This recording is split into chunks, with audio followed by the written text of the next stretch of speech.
It is time. We're going to get started with our exploration of the very first paraliminal ever created for public consumption, and that is the new behavior generator. And today we're talking about session B, which is in fact a technique called the new behavior generator. Now, the session A was a technique called reframing, which is to take any behavior that you now engage in that isn't getting you where you want to go, either things that you're not doing by avoidance of some kind, or things that you're doing that really aren't working. In each of those cases, what we're doing is we're getting the non-conscious mind and the conscious mind to work together with your creativity and problem solving to find new and creative ways to move in the direction of the goals that are important for you. Session B, now that you have that established, session B is to locate someone who is already doing what it is you want to do to be able to make progress in the direction of your goal. So the new behavior generator as a technique originated in the work that was modeled from experts in change, Fritz Perls of Gestalt therapy, Milton Erickson of hypnotherapy, Virginia Satir of family therapy. And what the originators of NLP did is they codified a particular model to help someone be able to acquire new behaviors quite quickly. It's called the new behavior generator. And there are a couple of components to this that I think are very helpful to understand. First of all, it relies on the ancient and probably the most original form of learning, which is we observe someone else and reproduce what they do. Certainly when we had all the guilds and all the crafts that people were learning to do as an occupation in the ancient days, that was how things were done. We'd move from apprenticeship, where we're observing and taking charge of some of those activities, to journeyman, and ultimately to a master of the craft. Well, there's a couple of reasons why it's possible for us to learn effectively this way. Probably most notably is that researchers have discovered we have something inside of our brains called mirror neurons, which allow us to very accurately get a download of what another person is doing. And we're getting it at an other than conscious level. So not only are we seeing the behaviors, but we also have insight into the decision-making processes, the values, the physiology, the belief systems, and then the actions that another person will go through in order to accomplish an end result. If we look at any behavior, it always breaks down into a series of steps: test, operate, test, exit. So researchers said the TOTE model, test, operate, test, exit, is how the human brain really learns to acquire a new behavior. If you watch a newborn coming into the world and learning how to roll over, how to stand up, how to reach out and get a hold of something that's in front of them, it's always the same thing. Test, what's the difference between where I am and where I want to go? Operate in order to close that gap. Test to understand if I got there or not. Exit if I did. If not, go through another operation and test again, another operation, test again. Test, operate, test, exit.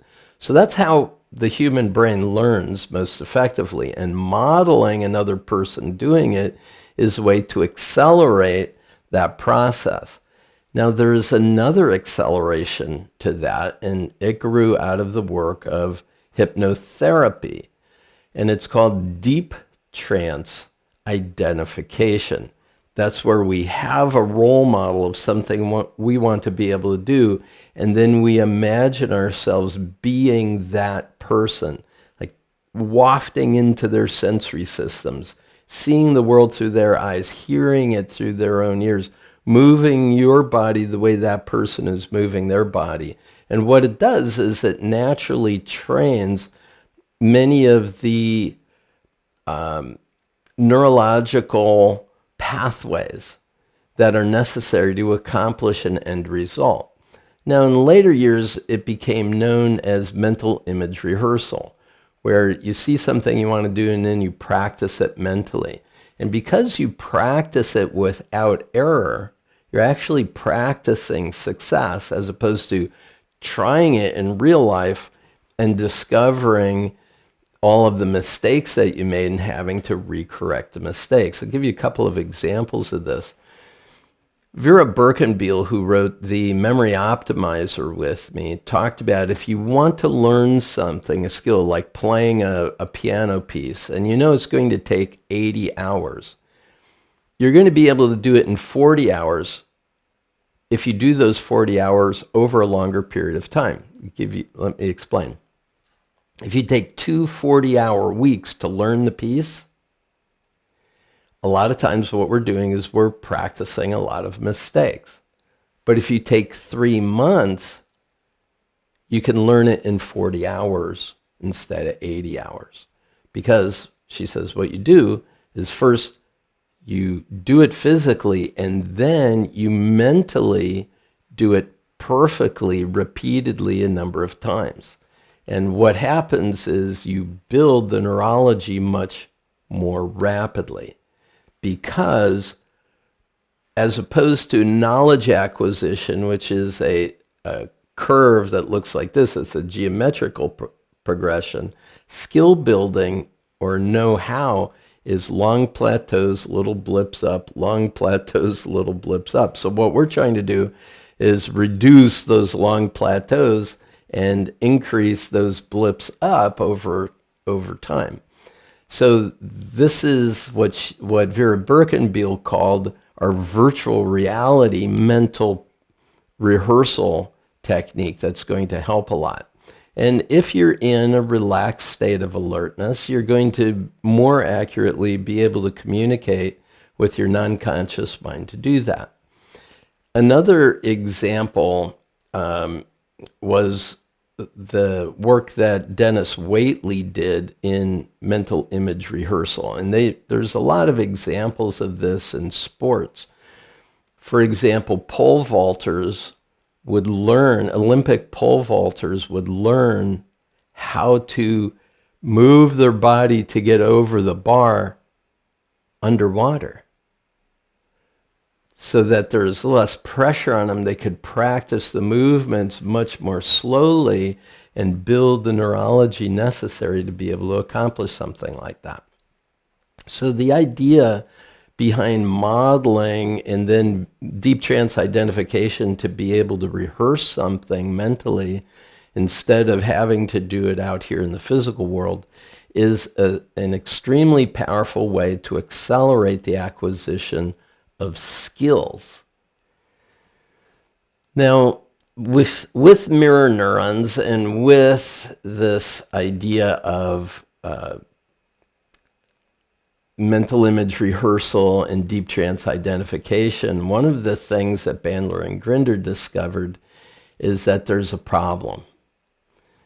We could be so good at modeling another person that what we also do is we take on some of their undesirable characteristics. Like they have certain affectations in the way they do things, or their mental processes tend to lead to aberrations and a lack of integrity in other areas of their life. They're very good at this, but they really are terrible at those aspects of life. And so you want to be sure to model just those behaviors that are going to be most effective for you and what you truly desire. And so we add to this process what's called an ecology check. So the new behavior generator has 3 parts. First, you see the person in front of you doing the behavior successfully that you want to be able to do yourself.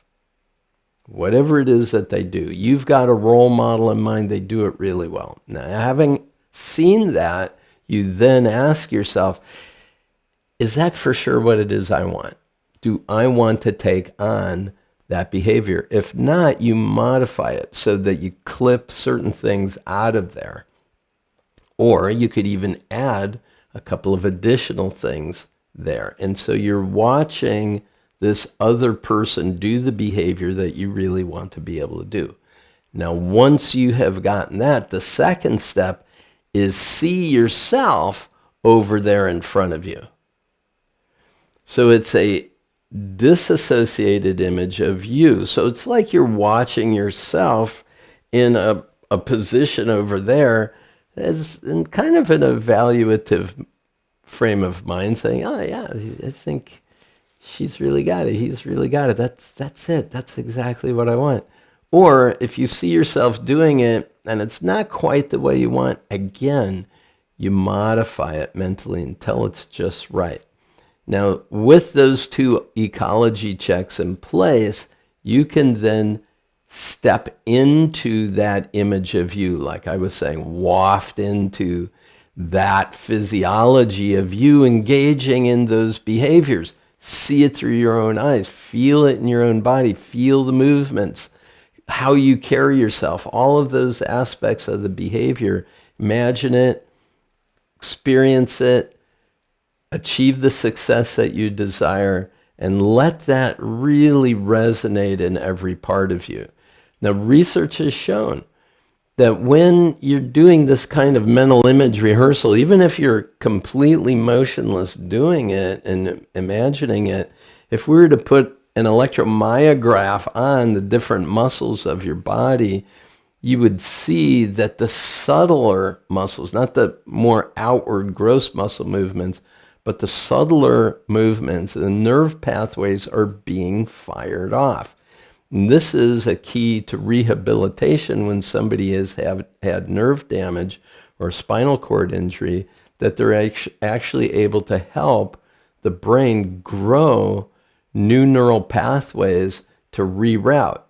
And this is also something that research has come to understand about what they're labeling neuroplasticity, that the brain is always going to grow itself based on the work being demanded of it.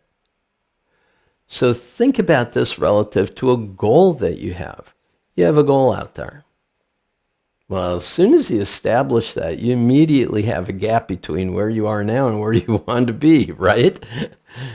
You're now in an energetic hole. You are now not where you want to be. And the problem with that is people can throw in all kinds of negative ideas and thoughts, fears. Am I worthy of this? You know, what will people think if I fail at that? Am I really sufficiently resourced to be able to accomplish this?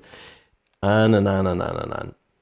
So that's a problem with setting goals, but goals are also super important for being able to motivate your behavior and focus it in the direction of where you want to go. And this gets back to our idea of focus and concentration, right? That I did with Brian Tracy. It's fabulous paraliminal. So you've got this gap. So what you want to be able to do is model someone who's already living on the other side of that gap. Model yourself engaging in those behaviors, living on the other side of that gap, so that your neurophysiology says, I can do this. I don't necessarily know how or how long it's going to take, but I can do this. I can do this. And that's a conversation we need to be having internally. So with reframing, which is getting honest with yourself, hey, you're not engaging in the behaviors that are going to help you get there. How can we frame and reframe this so that you get on track? And now let's model you engaging in that ideal end result and accomplishing what you desire. So this paraliminal, because it has two sides, it's good to listen to one side at night before you go to bed, one side in the morning when you wake up, or if that doesn't work, listen to these two in 2 consecutive days. It's entirely up to you. But the idea is listen to them consecutively. Session A, session B. And what that'll do is it really will keep you on target to the goals that are most important to you. Cool? Makes sense? I mean, it's a powerful technique. I referred to it in my very first line yesterday when I talked about it, saying it's a self-improvement program in a single recording. It's so powerful. It will serve you for all the days, the rest of your life. Anything you're choosing to learn, you're going to be able to accelerate that process and get to where you want to go. Thanks so much for being with me. It's a pleasure. Peace and blessings. Have a fabulous rest of your day.